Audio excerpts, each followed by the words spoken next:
Welcome back, finance enthusiasts. Let's start this second segment by discussing the personal activities of employees. Personal activities of employees, outside business activities. Registered representatives employed by FINRA member firms must provide written notice to their employers before engaging in any business activities outside their regular relationship with the firm, for example, a second job on weekends. The goal of this notification is to prevent potential conflicts of interest. For instance, if a registered representative serves on the board of a publicly traded company, and their firm recommends that company's securities, a conflict of interest arises. Even part-time employment by a registered representative must be reported to the broker-dealer. However, charitable activities or volunteer work carried out by registered employees are not required to be documented. Private securities transactions. Private securities transactions are those conducted outside the normal scope of an associated person's employment with a member firm. When engaged in these types of transactions, an associated person must notify their employer in writing. If a registered individual conducts securities transactions without informing their employer, it is considered a prohibited practice known as selling away. Selling away includes participating in private placements, traditional public offerings, and arranging loans. FINRA's rules regarding private securities transactions include, if the associated person will receive compensation, the member must approve the transaction in writing for participation, and it must be recorded in the firm's books. Compensation can take various forms such as commissions, finder's fees, securities or rights to securities, and tax benefits. If the associated person will not receive compensation, they still must give written notice to their employer. The employer then provides written acknowledgement and may impose specific conditions for participation. Personal transactions involving investment company and variable annuity securities are not covered by this rule.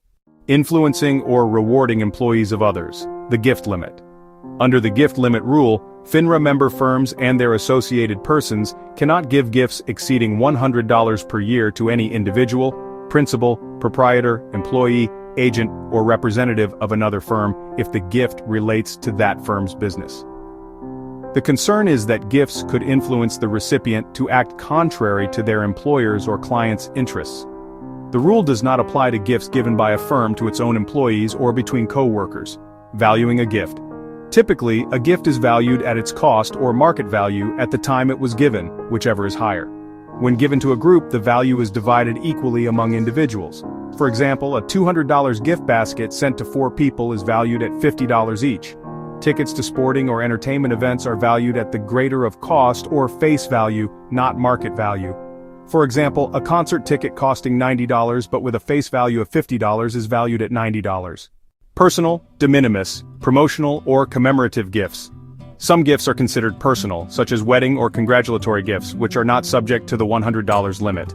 De minimis gifts are minor, such as pens, notepads, or small desk ornaments.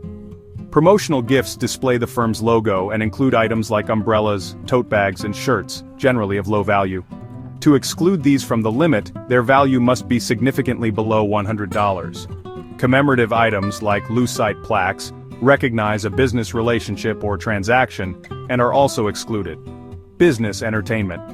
Ordinary and usual business entertainment is excluded from the limit if 2 conditions are met. The business entertainment is not so frequent as to suggest impropriety. The member or its associated persons host the clients and guests. Business entertainment may include social, hospitality, charitable, or sporting events, meals, or other leisure activities. Besides the event itself, the term includes transportation and lodging expenses that are incidental to the event.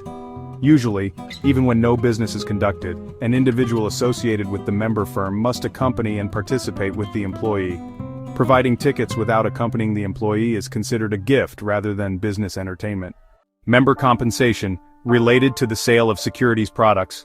Broker-dealers that create investment companies, for example mutual funds, may not pay other broker-dealers a commission in the form of securities, such as stocks or options.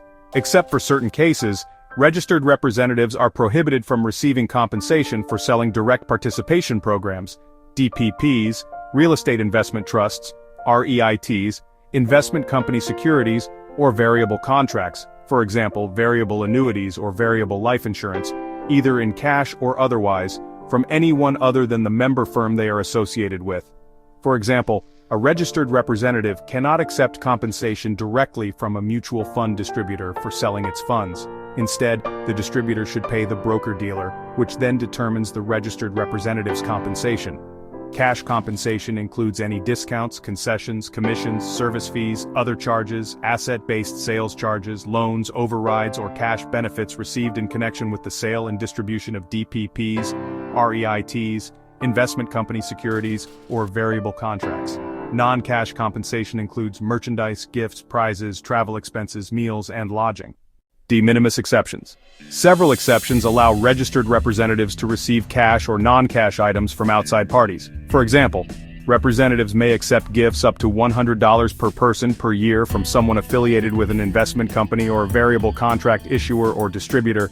Gifts like occasional meals and tickets to sporting events, theaters, or similar entertainment are also acceptable as long as they aren't excessive. These exceptions assume the gift is not conditioned on achieving a specific sales target, but gifts may be used to recognize past performance or encourage future sales. The training and education exception.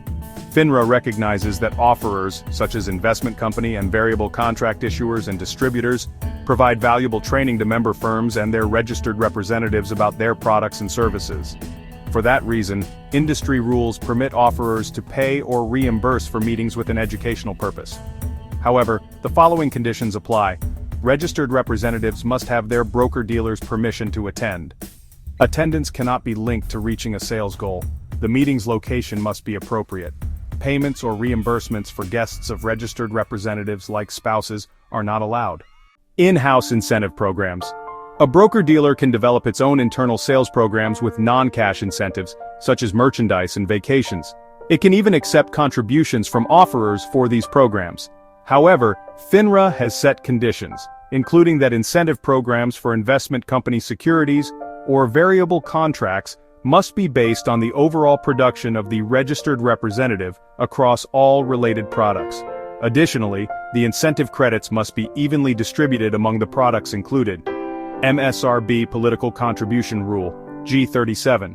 Without regulations, municipal securities dealers might make large political contributions to curry favor with politicians who could then direct municipal securities underwriting business their way.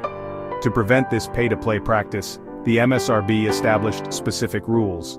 For Rule G37, a political contribution encompasses any item of value such as a gift, subscription, loan, deposit, or advance of money.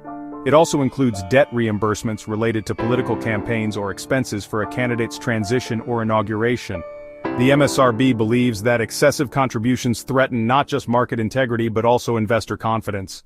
Rule G37 applies to contributions made by municipal finance professionals, MFPs, who are considered associated persons of a broker-dealer primarily involved in underwriting, trading, sales, advisory services, research, or investment advice related to municipal securities.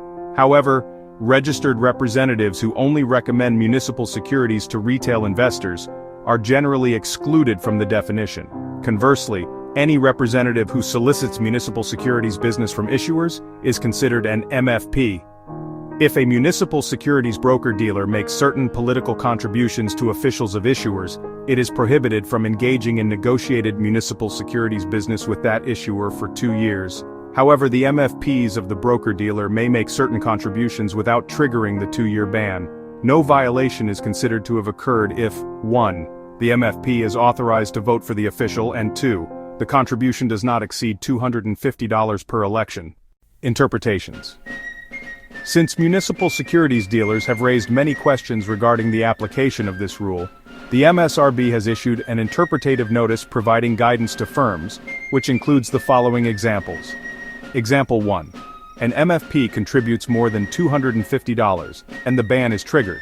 If the MFP leaves the firm, the ban remains in place.